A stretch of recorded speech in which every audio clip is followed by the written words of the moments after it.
8 o'clock, having breakfast, Pop-Tarts and milk, blueberry Pop-Tart. I just unloaded the dishwasher and I was gonna try to load it back up, but I'm running late and out of time, so I'll just do that when I get back. We're talking about open traumatic wounds, they come in contaminated, but in surgery, this would be a wound where you use rape aseptic technique. It's 10 o'clock, I just got out of surgery lecture. I'm going home now because I prefer to watch my lectures online, but surgery lecture is required. Anyway, I'm gonna go home and watch the remaining lectures online, and then I have surgery lab today, but it's not like a lab that they have here at campus.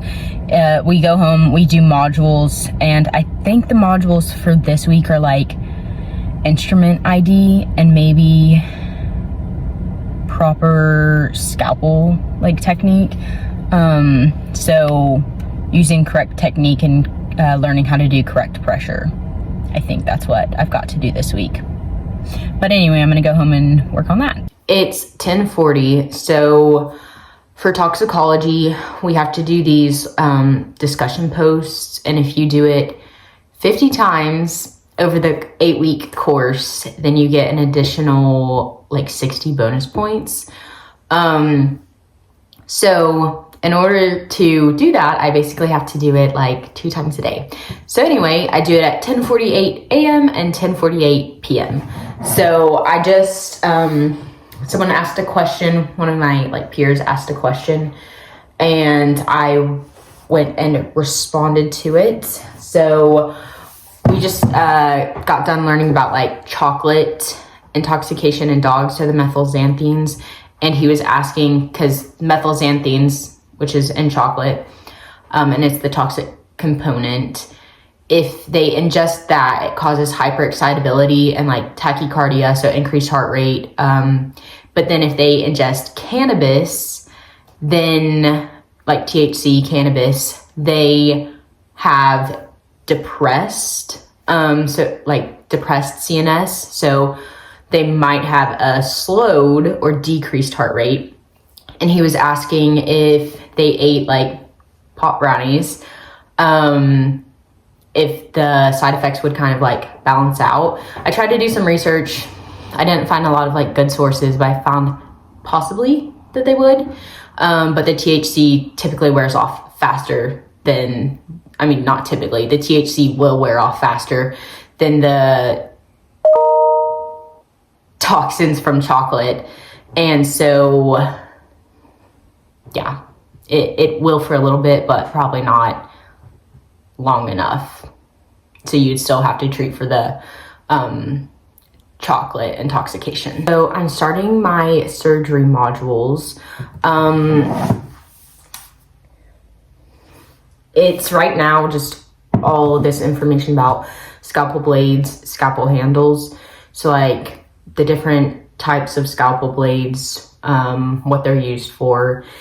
And I'm working on that right now, but I'll update you later. So I got through all of the modules, and then I got to the like actual clinical skill part, and that's just putting like a scalpel blade on a scalpel handle and then taking it off. I'm gonna show it, but I was gonna take a break real quick before starting that and eat lunch, and my electric's out. Look, my noodles were cooking and now my electric's out.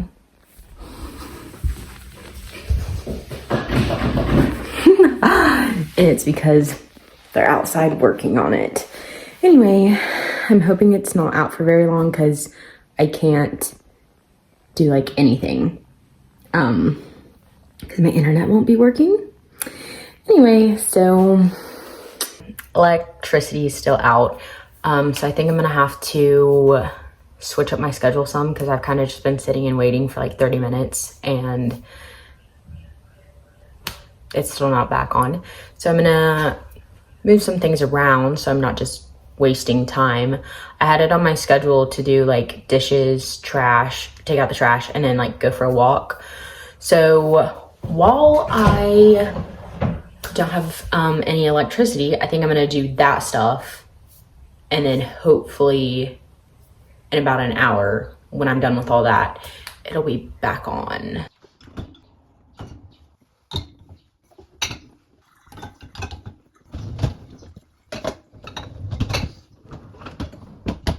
Just loaded my dishwasher, and as I was about to walk out the door, it came back on. So, change of plans, going back to my schedule.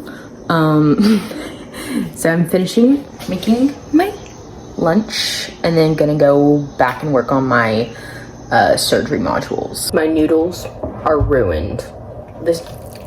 Look.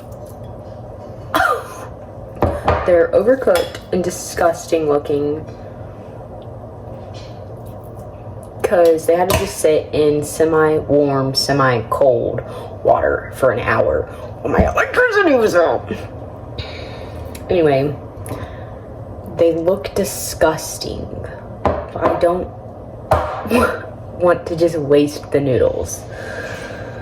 So I think I'm just gonna force myself to eat them. I tried them, they're not good, but I think if I put some pasta sauce on it, they'll get better, maybe.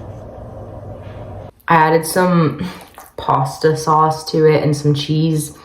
It's not good, but it's better. I'm gonna start doing my surgical skills now. So here's my scalpel handle. And then here's my needle drivers. Oh.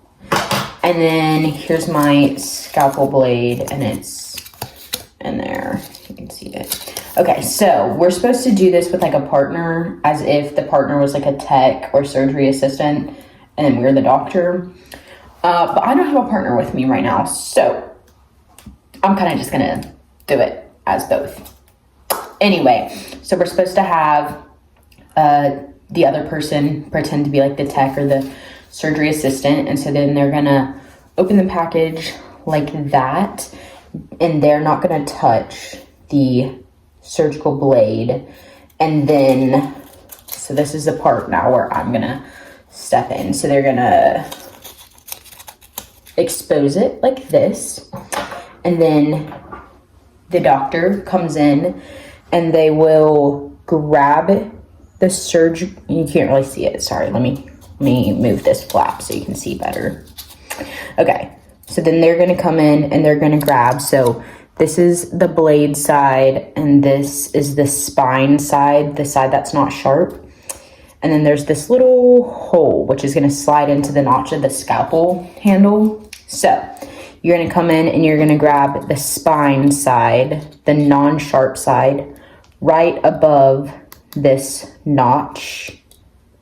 And you make sure you can't, this is really hard to show, make sure I'm getting on video and doing it correctly, but you don't wanna touch the package with your forceps or your hands or anything like that. These are needle drivers, but nothing like that, because it's not sterile now, because someone's been touching and holding it.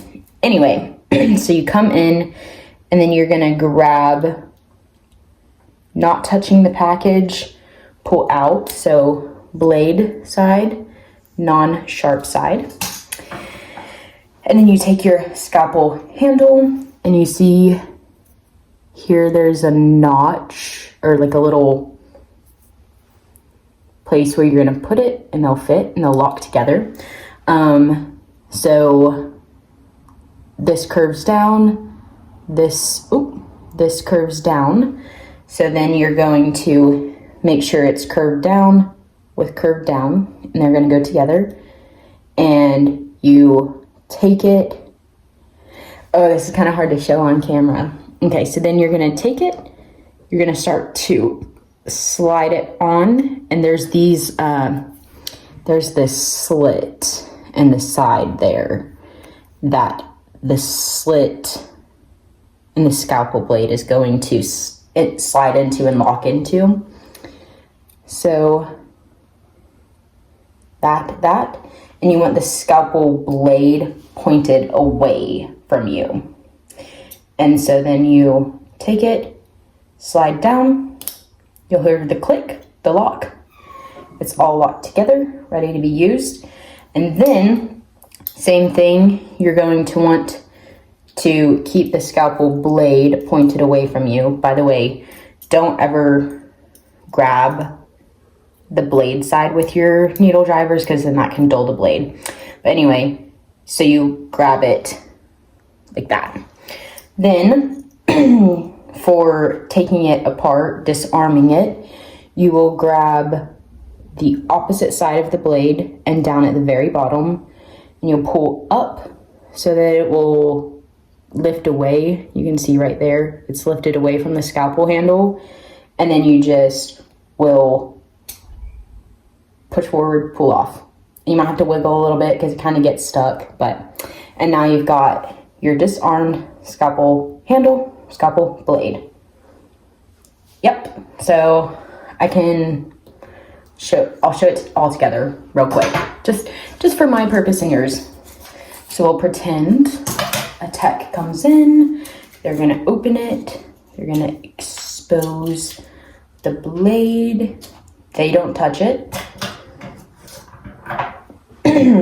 Take my needle drivers, and then I'm gonna grab, not ever touching the packaging, grab a knot on the blade side and above the little slit.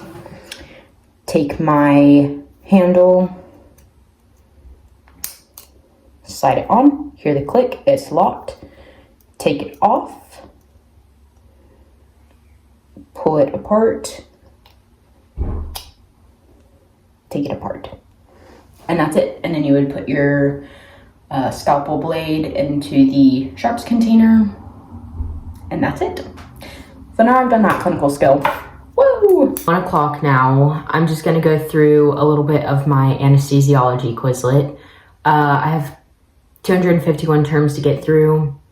I have a quiz on Thursday. I'm gonna try and do probably a third today, a third on Wednesday, and the remaining third on Thursday. It's 1:45 and I just finished my Quizlet for anesthesiology, but I'm gonna go sit outside and watch the lecture because it's nice. Look how nice it is out there. It's really nice. I might bring the cats out there with me, and we're gonna sit outside and watch anesthesiology. There's Wednesday. She's a runner, so she's attached to the chair. And there's Pugsley. He's a scaredy cat, so he kind of just stays right there. I just came back inside because I finished that anesthesia lecture. It's 3:22, and I'm gonna start watching my toxicology lecture now. I finished my toxicology lecture. It's 4:14, and I started watching my companion animal medicine lecture. I'm only 5 minutes in, but just doing the lecture and making my Quizlet. It's 5:51, just finished watching my companion animal medicine lecture. It's one lecture, but it's 2 hours. But yeah, I just finished that. And now I think I'm gonna do some, should I go for a walk or should I do some surgery Quizlet? I think I might go for a walk real quick. I just need a break. I'm gonna go for a little walk and then come back, maybe eat some food, and then study surgery till about 8:30 or 9 o'clock probably. 6:45, I just went on a walk and called my mom, talked to her for a little bit, gave her some school updates, told her how all of my exams went this week or last week. And now I'm making a quesadilla. I don't know what that was. Anyway, got possessed for a second. Making a quesadilla for dinner, and then it's 6:45. Then I am gonna study surgery lecture, probably until let's see, 6:45, maybe 8:45, 2 hours. I think that'll be good. So I'll do that. It is 10:30. I wanted to be in bed by 11. Didn't happen. I finished at like 9-ish.